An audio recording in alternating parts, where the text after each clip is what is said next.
السلام عليكم. haddaad ku cusubtay kanaalka Nafaqa Channel fadlan taaba calaamadan subscribe-ka halkan. intaas kadib wax kasta oo aanu soo dhignaa si uu kuu soo gaadho taaba calaamada gambaleelka ama challenge-ka halkan.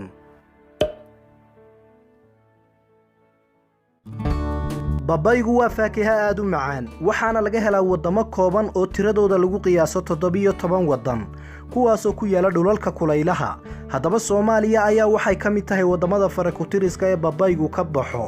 sidaa daraadeed geedka babaygu waxa uu jirka u leeyahay faa'iidooyin nafaqeed iyo mid caafimaad intaba. sidaas oo tahayna maanta halkan waxaynu ku xusi doonaa 10 waxtar oo caafimaad oo la xaqiijiyay oo babaygu leeyahay.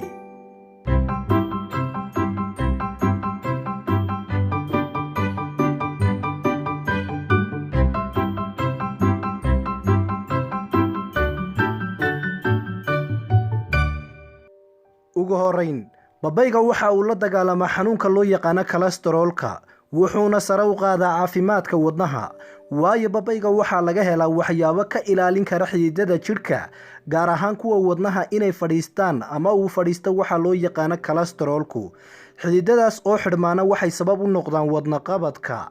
dhinaca kalena babayga waxa uu wanaagsan yahay dadka buuran ama cayilan waayo babayga waxa ugu horeeya cunada dhaqso lagu dhargo kaasoon cayil ama buurnaan keenin waxaana lagula taliyaa dadka raba inay iscaateeyaan ama isdhuubaan inay ku dadaalaan cunista babayga. babaygu dhinaca kalena waxa uu awood siiyaa difaaca jirka waayo babaygu waxa uu sare u qaadaa hawsha unugyada difaaca jirka waxa kaloo ka buuxa vitamin C oo isaguna u fiican difaaca jirka. babayga waxa kale oo uu yareeyaa halista caadka indhaha fuula waayo babayga waxa ka buuxa vitamin A iyo waliba maadada loo yaqaan beta carotene iyo walxa kale oo muhiim u ah caafimaadka indhaha. dhinaca kalena babayga waxa uu la dagaalamaa kana hortaga cudurka gaaska iyo waliba dheefshiid xumada waayo babayga waxa uu aad u yareeyaa aashitada caloosha. hadduu qofku leeyahay laabjeex iyo boog xanuun babaygu waa u daawo wuxuu kaloo babaygu daawo u yahay dheefshiid xumada dibirada iyo daaca qurunka.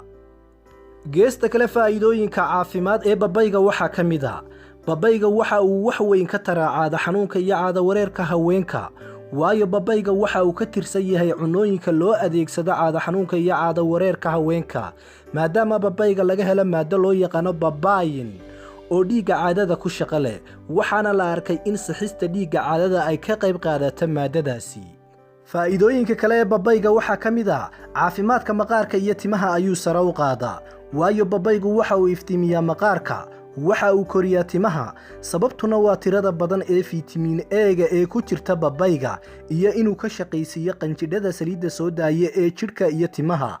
babaygu wuxuu kaloo yareeyaa agoolka ama waxa loo yaqaan toxobta waana sababta keentay in shirkadaha qaar ay ku suuq geeyaan kareemyadooda maqaarka iyo timaha loo isticmaalo inuu ka samaysan yahay babay ama uu ku jiraba. dhinaca kalena babaygu waxa uu yareeyaa diiqada iyo walwalka waayo babaygu waxa uu ku jira cunooyinka yareeya stresska isagoo ka qayb qaata kantaroolista hormoonka jirka u qaabilsan stresska waana arrin lagu arkay cilmi baadhis lagu sameeyay jaamacadda Alabama ee dalka Mareykanka. sidoo kalena babaygu waxa uu wanaagsan yahay dadka qaba xanuunka xiiqda ama neefta waayo babaygu waxa uu ka tirsan yahay cunooyinka yareeya halista cudurka neefta sababtana waa maadada loo yaqaan beta carotene oo aad ugu badan babayga. haddaba haddii aad neef qabtid ku dadaal cunista babayga.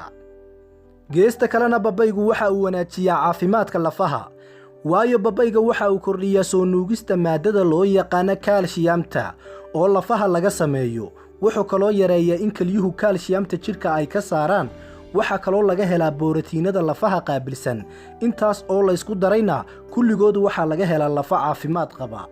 ugu dambeyntii babaygu waa cunto nafaqo leh naftana u roon caafimaadkana kobciya ilaahayna waxa uu ku manaystay dalkeena sidaa darteed aynu ku dadaalno cunistiisa iyo waliba isticmaalkiisa.